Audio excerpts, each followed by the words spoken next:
નમસ્કાર. ધોરણ 11 chapter number 3 ત્રિકોણમિતીય વિધેયો અને એમાં પણ લેક્ચર નંબર 3 આપણે બે લેક્ચરમાં અભ્યાસ કરેલો ત્રિકોણમિતિનો. ફરીથી એ જ વાત કે ત્રિકોણમિતિમાં રોજે રોજનું વાંચતા હશો તો જ ખ્યાલ આવશે, અન્યથા ખ્યાલ આવશે નહીં. ગઈકાલે આપણે અંશ માપ, રેડિયન માપ અને એના કેટલાક એક્ઝામ્પલ ગણેલા. કાલે મારી પેલી મોબાઈલની મેમરી ફૂલ થઈ ગયેલી એટલેથી મેં સ્ટોપ કરી દીધેલું. Question number 5. એક ચક્ર 1 મિનિટમાં 360 પરિભ્રમણ કરે છે તો તે 1 સેકન્ડમાં કેટલા રેડિયન ફરશે? એક ચક્ર, ધ્યાન રાખજો, એક ચક્ર 1 મિનિટમાં 360 પરિભ્રમણ કરે છે. બરાબર ધ્યાન રાખો. એટલે 1 મિનિટમાં આપણે એમ લખીએ કે ચક્ર 1 મિનિટમાં 360 પરિભ્રમણ કરે છે. બરાબર, ચક્ર 1 મિનિટમાં 360 પરિભ્રમણ કરે છે. એનો મતલબ એવો થયો કે 60 સેકન્ડમાં 360 પરિભ્રમણ કરે છે. તો ધેરફોર 1 સેકન્ડમાં પરિભ્રમણની સંખ્યા is equal to 360/60 બરાબર 6. તો 1 સેકન્ડમાં એ 6 પરિભ્રમણ કરે. આવા પરિભ્રમણ હોય એ કેટલા કરે? 6 પરિભ્રમણ કરે. હવે એક પરિભ્રમણ કરે તો કેટલો ખૂણો થાય? તો એક પરિભ્રમણ જો કરે કોઈ પણ ચક્ર તો 360 નો ખૂણો થાય. બરાબર છે ને? એક પરિભ્રમણ દ્વારા બનતો ખૂણો. તો આપણે એમ લખીએ કે હવે એક પરિભ્રમણ થી બનતો ખૂણો બરાબર 360. તો 6 પરિભ્રમણ થી બનતો ખૂણો કેટલો થાય? તો 360 ગુણ્યા 6, આટલો ખૂણો થાય. બરાબર છે? આનું કેલ્ક્યુલેટરની મદદથી આપણે જો શોધીએ તો 2160 થાય. પણ આપણને શું કહ્યું છે કે ભાઈ સેકન્ડમાં કેટલા રેડિયન ફરશે? એટલે આ અંશમાં પાયું એટલે આપણે રેડિયન લખીએ તો રેડિયન બરાબર શું લખતા હતા આપણે? π/180 ગુણ્યા આપેલ ખૂણાનો અંશ માપ. તો આને આપણે લખીએ તો કેટલા થઈ જશે? 12 વડે ભાગ ચાલશે તો કેટલા થવાના? 12 પાઈ થવાના.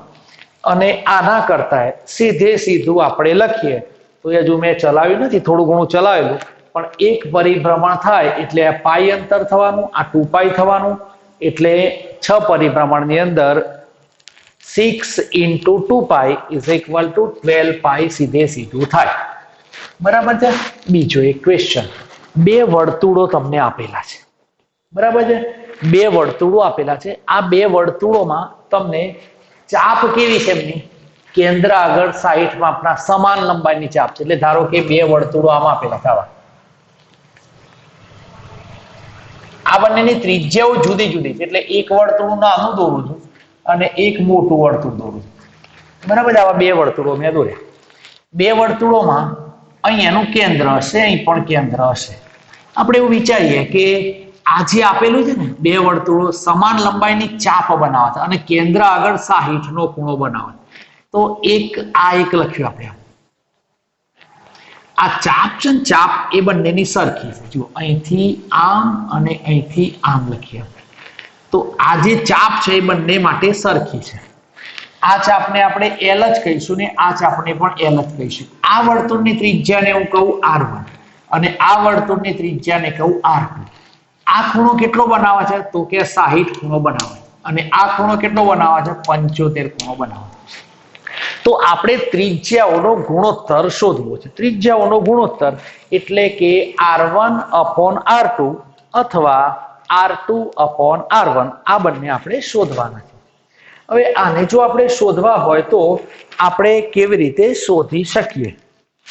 બરાબર છે. તો આપણે એવું લખીએ કે ધારો કે વર્તુળની ત્રિજ્યાઓ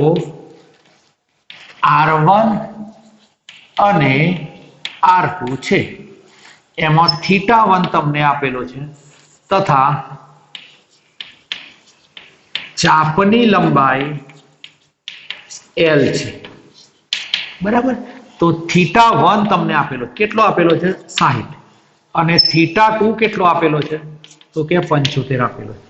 હવે અહીંથી જુઓ આ દાખલાઓ એવા છે કે એમાં તમે સીધો ગણો ને અંશમાપ લઈને તો પણ જવાબ આવી જશે, પણ એ આપણા સૂત્રની રીતે અને મેથેમેટિકલ રીતે ખોટું કહેવાય.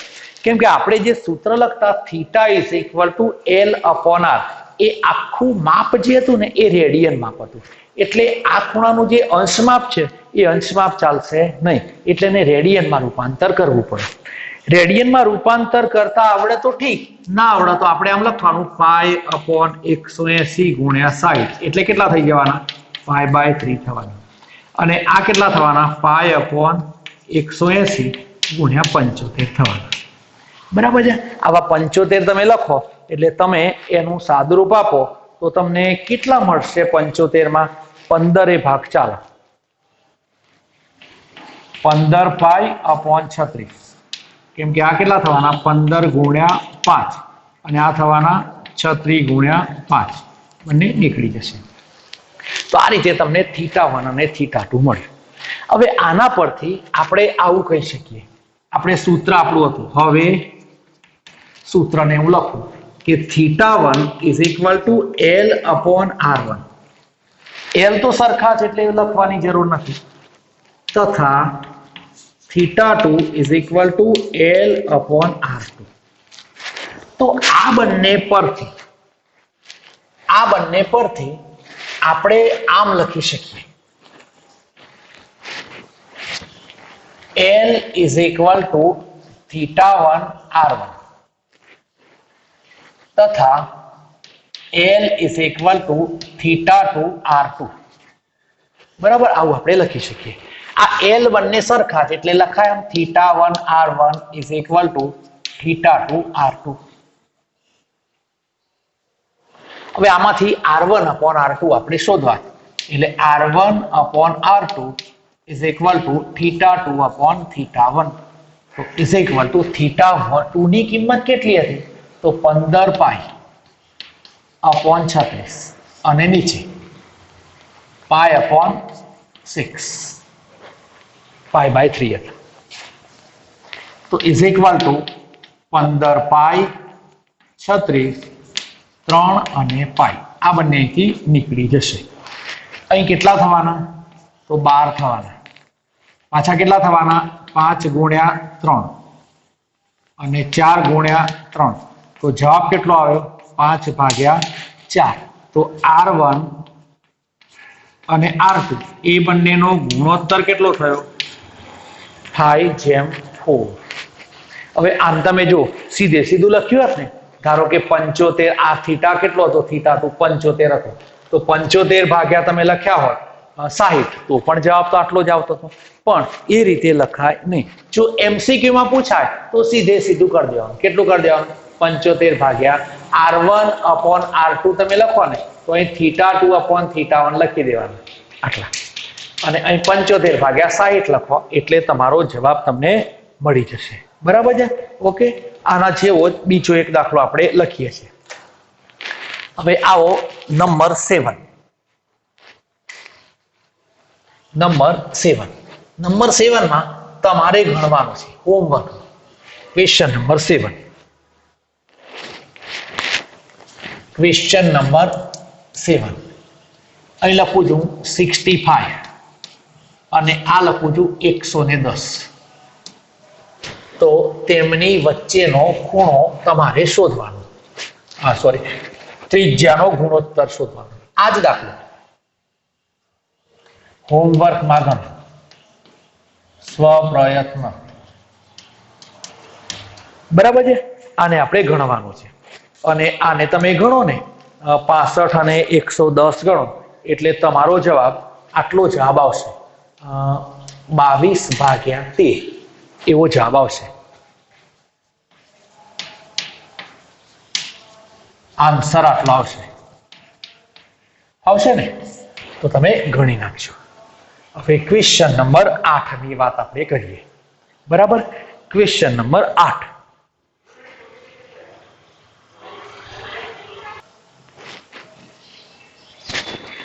Question number 8. ક્વેશ્ચન નંબર 8 બહુ સરસ મજાનો છે.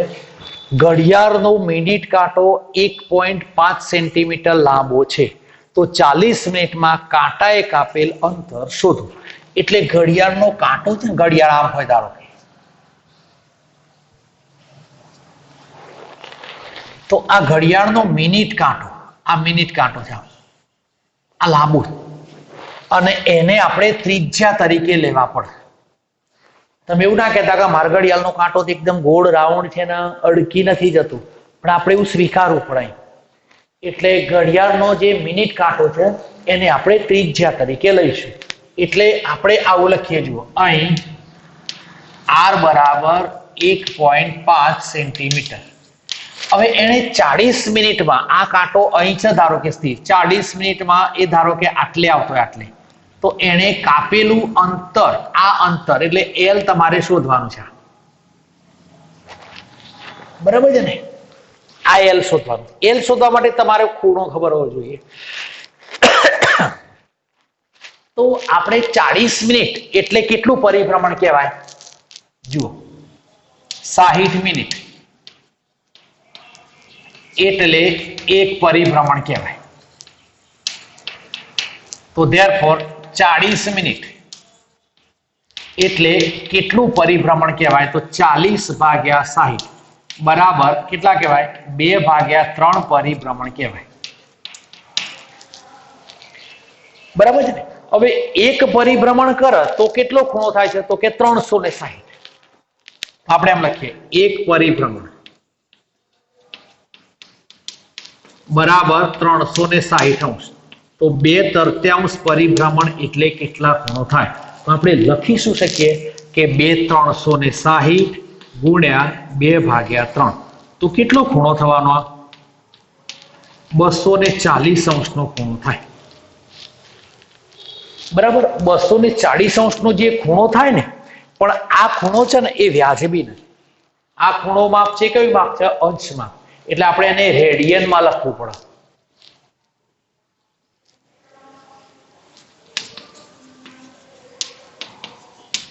(240 ગુણ્યા π/180). આ બંને જતા રહ્યા. કેટલા થશે?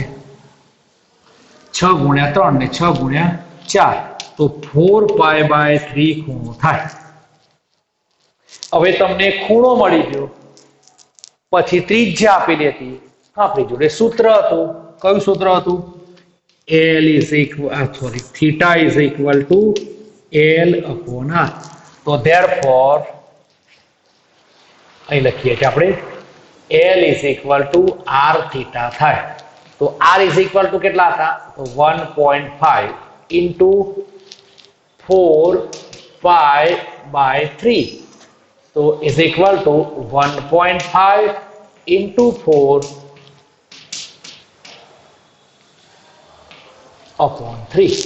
આટલો જવાબ આપણને મળશે. જવાબ તમે આટલો મેળવો એટલે તમને જવાબ 6.28 મળશે. આંતરે ભાગો ને એટલે 6.28. આટલો જવાબ આપણને મળે. કેમ કે આ 4 ને 2 ને અહીં ગુણ્યા 3 થવાના, 3 3 ઉડી જવાના, 3.14 ગુણ્યા 2 એટલે 6.28 સેન્ટીમીટર અંતર થાય. બરાબર છે ને? તો આ રીતે આપણે આ દાખલાને પણ ગણી શકીએ. આના પછીનો દાખલો છે, એમાં થોડુંક તમારે બુદ્ધિનો ઉપયોગ કરવાનો રહેશે. 40 સેન્ટીમીટર વ્યાસવાળા વર્તુળમાં જીવાની લંબાઈ 20 સેન્ટીમીટર છે, તો જીવાને સંગત લઘુચાપનું માપ શોધો. બરાબર છે? હવે એને આપણે ગણીએ. તો જુઓ, આપેલું શું છે પહેલા એને આપણે ધ્યાનમાં રાખીશું.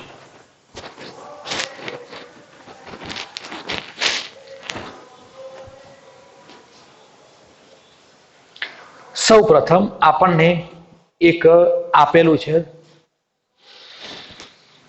વર્તુળ.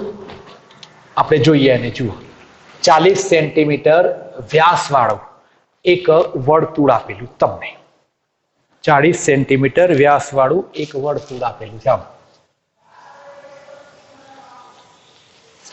આવું એક વર્તુળ આપેલું. વર્તુળનો વ્યાસ કેટલો છે 40 સેન્ટીમીટર. તો ધેરફોર ત્રિજ્યા બરાબર કેટલા થવાના 40 ભાગ્યા 2 સેન્ટીમીટર થાય એટલે કેટલા થવાના 20 સેન્ટીમીટર.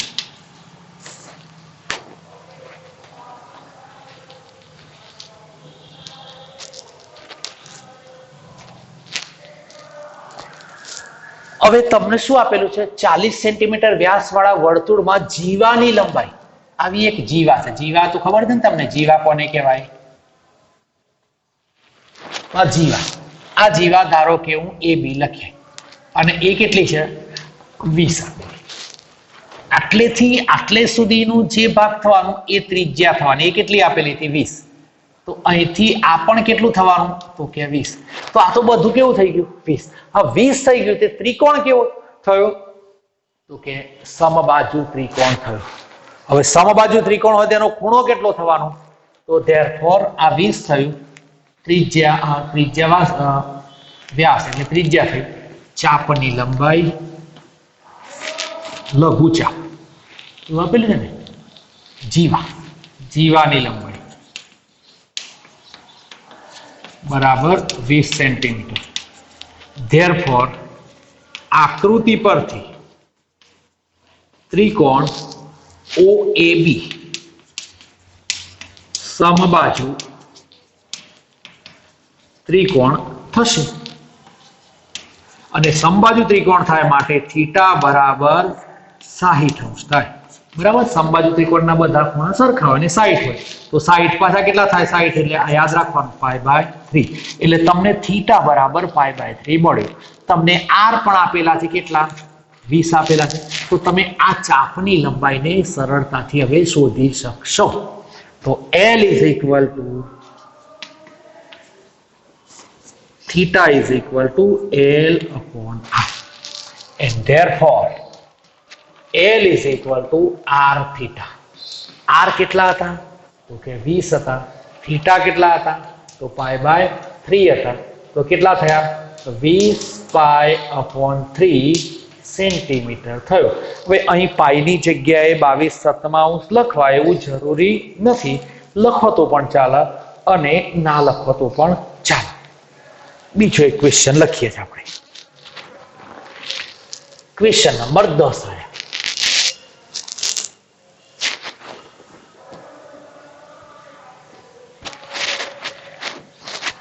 Question number 10. તો ક્વેશ્ચન નંબર 10 માં આવું આપેલું છે આપણને. ક્વેશ્ચન નંબર 10 75 સેન્ટીમીટર 75 સેન્ટીમીટર લંબાઈના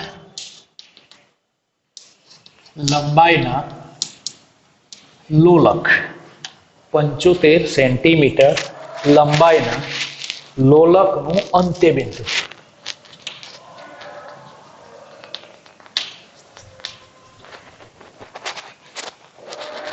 નંબર 1 10 સેન્ટીમીટર. નંબર 2 21 સેન્ટીમીટરના ચાપ બનાવે.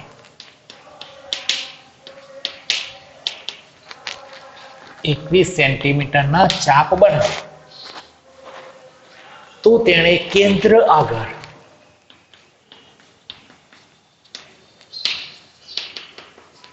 બનાવેલા ખૂણાનું રેડિયન માપ શોધો. બરાબર આવું આપણને એક એક્ઝામ્પલ આપેલું છે.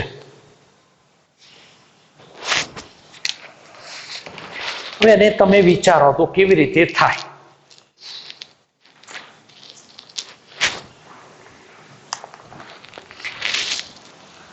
હવે જુઓ, હવે અહીંથી આપણે આવું થોડુંક વિચારવું પડશે. આ લોલક તમને આવું અહીંથી આમ એક લોલક હોય, તો લોલકની લંબાઈ, આ લંબાઈ તમને આપેલી છે કેટલી છે? 75. એટલે લોલકની લંબાઈ 75 છે, તો એને આપણે શું લઈશું? તો એને આપણે લઈશું એ ત્રિજ્યા લઈશું r. હવે લોલક આપેલું છે એનું અંત્યબિંદુ 10 સેન્ટીમીટરના ચાપ બનાવે, એટલે આ લોલક છે ને અહીંથી આમે જવાનું, લોલક આમે જવાનું, આમ જવાનું. તો અહીંથી આમ જોયો તો ધારો કે અહીં લોલક આવ્યું અહીંથી આમ, તો આ 10 સેન્ટીમીટરનું આ ચાપ બનાવો, તો એ વખતે એને એક બનાવેલો ખૂણો આપણે શોધવાનો છે.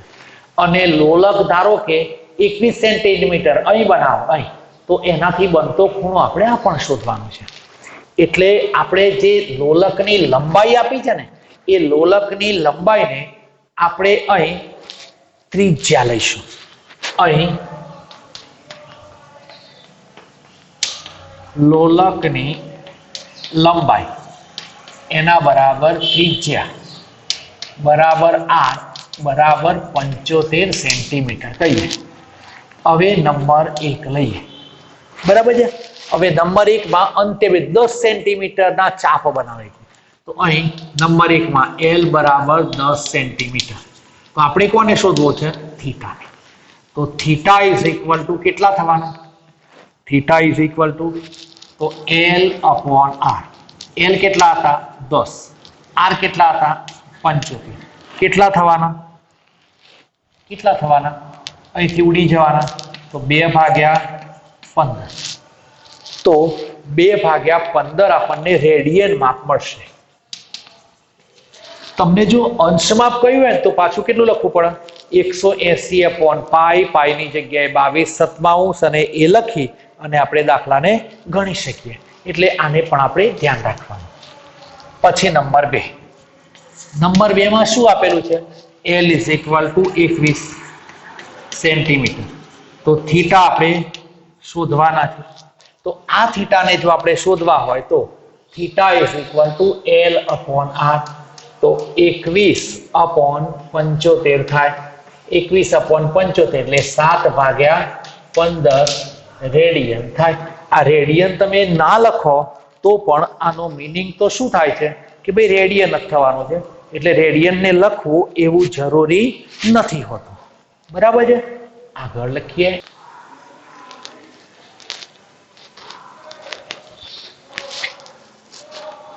હેલો, હવે એક નવો ટોપિક આવે છે, ત્રિકોણમિતીય વિધેયો.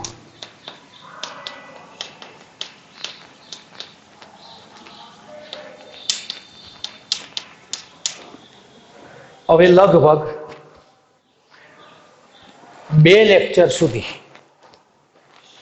લેક્ચર સુધી આ બધું સમજવાનું આવશે. પહેલા એ બધી વસ્તુઓનો તમને સંપૂર્ણ ખ્યાલ આવી જાય એટલે આપણે આગળ દાખલાઓ ચલાવીશું, બરાબર છે.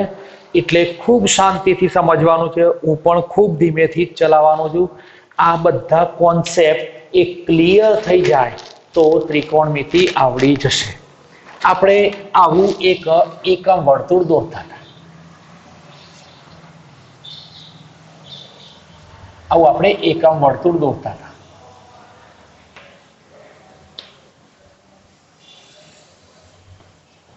આ એકમ વર્તુળમાં આપણે x અક્ષ લેતા હતા, અહીં y અક્ષને લઈએ અને આ ઉગમ બિંદુ તમારું 0 0 થાય, બરાબર છે. આ એકમ વર્તુળ હતું એટલે એનું માપ 1 એકમ હતું. એટલે આ એ બિંદુ લઉં તો એના યામ આપણને ખબર છે કે આના યામ 1 0 થાય. એ જ પ્રમાણે અહીંથી a' લઈએ તો એના યામ -1 0 થાય. આપણે સંખ્યા રેખા પર આવું દોરતા હતા ને, અહીં 0 હોય, આ 1 એકમ હોય તો આના યામ 1 0, -1 હોય તો -1 0 થાય. x અક્ષ ઉપર આવેલ કોઈ પણ બિંદુનો y યામ 0 થાય. આ પછી આમ ભૂમિતિમાં આવશે. y અક્ષ લીધેલી બીજી, તો એને આપણે b નામ આપીએ અને એને લખું 0 1 અને આને b' કહીએ અને 0 -1 લખીએ. તો આવા આપણે યામ લીધા. ઓકે, હવે આના પરથી આપણે કેટલીક ઘણી બધી વસ્તુઓ શોધવાની છે. આવા એકમ વર્તુળ તમારે 8 થી 10 દોરવાના પણ આવશે. અત્યારે આપણે થોડુંક સાદી માહિતી જ આપણે મેળવીએ છીએ. સાદી માહિતીમાં અહીંથી ધારો કે અહીં એક બિંદુ હું લઉં, કોઈ પણ એક બિંદુ લેવાય ને, કોઈ પણ એક બિંદુ વર્તુળ ઉપર, તો એ પહેલા ચરણમાં છે. અત્યારે એની ખ્યાલ નથી એટલે રહેવા દઉં. આના આમ AB આપણે ધારો કે મેં લઈ લીધા. આપણે આવું દોરતા હતા પહેલા, અહીંથી આ 9મા ધોરણમાં 3જું ચેપ્ટર આવતું તમારે. 9મા ધોરણમાં 3જું ચેપ્ટર આવે છે કે અહીંથી આમ લખ્યા, તો આના યામ કેટલા લખતા આપણે? તો 3 વ્યાયામ લખતા હતા. કેમ? x આમ 3 છે, y આમ 2 છે માટે. તો અહીંથી આ AB મેં લખ્યા ને, AB, તો આ જે થવાનું આ એ શું અંતર થવાનું? તો આ અંતર થવાનું એ B અંતર થવાનું, અને આ અંતર કેટલું થવાનું? A અંતર થવાનું. આ તો તમને આપેલું છે, કેટલું આપેલું છે? તો કે 1 એકમ જ છે, કેમ કે એકમ વર્તુળ આપેલું છે માટે એ તો 1 એકમ જ તમારું થવાનું છે. હવે અહીંથી આ યાદ રાખવાનું છે કે અહીંથી આટલેથી આપણે જે લખીએ છીએ આમ, અહીંથી આ જે મેં લખ્યું, આ ચાપની લંબાઈ ધારો કે x હોય, આ x, તો આ x રેડિયન જેટલો ખૂણો બનાવવાનો. આ ખૂણો એ x રેડિયન જેટલો થશે, બરાબર છે?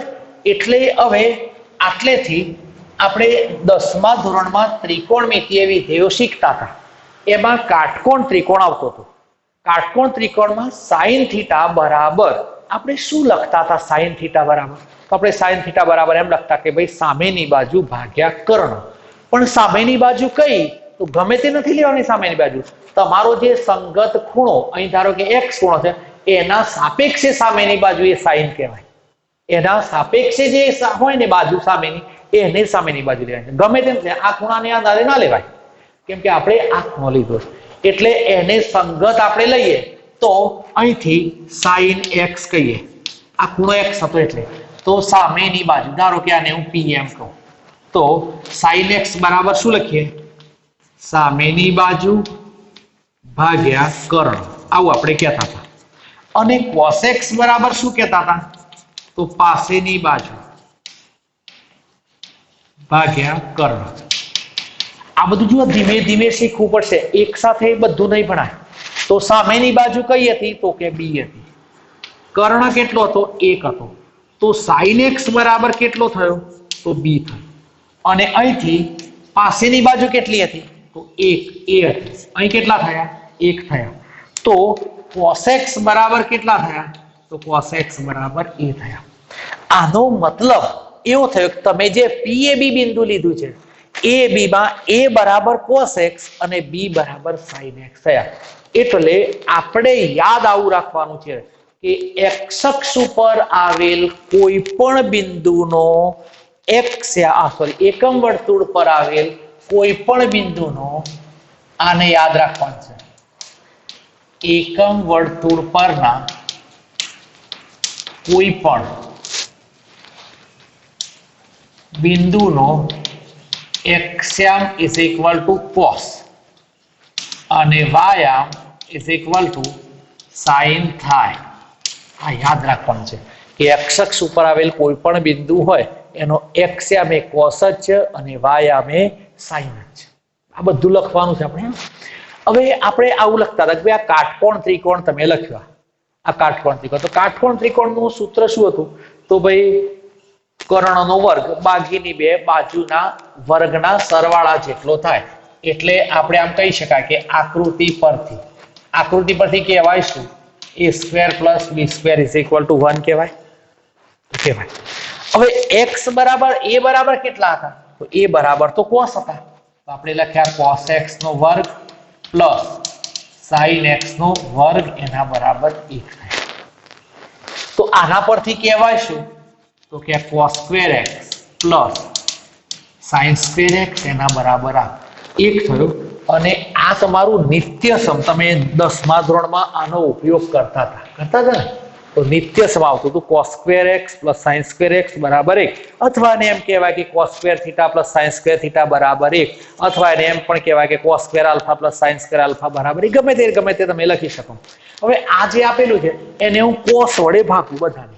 ધારો કે આને હું cos વડે ભાગું તો કેટલા થઈ જાય? cos વડે ભાગું તો 1 થઈ જાય. આને cos વડે ભાગું તો કેટલા થવાના? sin સ્ક્વેર ભાગ્યા cos સ્ક્વેર તો કેટલા થવાના? tan square x. અને આને cos વડે ભાગું તો કેટલા થવાના? sec સ્ક્વેર x થયું. તો આ પણ તમારું એક સૂત્ર હતું 1 + tan સ્ક્વેર = sec સ્ક્વેર. તમે આમ પણ લખતા હતા કે sec square x - tan square x = 1 લખતા હતા ને આવું. તો એના પરથી જો આના પરથી બીજા બે સૂત્રો બની જાય. કયા કે cos square x = 1 - sin square x, અને sin square x = 1 - cos square x. આ 1 + tan સ્ક્વેર = sec સ્ક્વેર. તો બીજું એક બને sec square x - tan square x = 1. અને બીજું એક કયું બનવાનું? તો sec square x - 1 = tan square x. આને હું ધારો કે હવે આ જે આપેલું છે એને હું ધારો કે sin સ્ક્વેર વડે ભાગું. sin સ્ક્વેર વડે ભાગું તો પાછું કેટલું થવાનું? sin સ્ક્વેર x વડે ભાગીએ તો cos સ્ક્વેર / sin સ્ક્વેર એટલે cot સ્ક્વેર x થવાનું. આને sin સ્ક્વેર વડે ભાગું તો 1, અને આને sin સ્ક્વેર x વડે ભાગું તો cos x સ્ક્વેર x થવાના. તો આના પરથી બીજા બે સૂત્રો બનવાના. તો આવો આપણે મેળવવાના છે બધા સૂત્રો. એના પછી આગળ આવશે કે ભાઈ એકમ વર્તુળમાં a બિંદુ, b બિંદુ, a' અને b' આના ઉપર કયા ખૂણાઓ હોય. અને બીજું આવશે, તમે અત્યાર સુધી જે 10મા ધોરણમાં ભણ્યા હતા ને એ પહેલા ચરણની ત્રિકોણમિતિ ભણેલા, એટલે તમને sin થીટાની જે કિંમત આપતા એ 4/5 આપતા સીધે. 11મા અને 12માં શું આવશે કે પહેલા ચરણમાં sin થીટા હોય એવું જરૂર નથી. sin થીટા બીજા ચરણમાં હોય, ત્રીજામાં હોય, ચોથામાં હોય. તો sin થીટાની કિંમતો માઇનસ પણ મળશે તમને. તો આ બધી વસ્તુઓ sin થીટા માઇનસ ક્યાં થાય અને કેવી રીતે થાય, તો એ બધી વસ્તુઓનો આપણે અભ્યાસ કરીશું. અને એ બાયોલોજી ગ્રુપ માટે પણ અગત્યનું આવશે, એટલે એમને પણ આવવાનું એ બધું. એટલે આપણે આટલે સુધી આજે રાખીએ છીએ. આજે મેં ભણાવ્યું છે એને કમ્પ્લીટલી તમારે વાંચવાનું રોજે રોજ, તો ત્રિકોણમિતિમાં કોઈ મુશ્કેલી આવશે નહીં. ઓકે.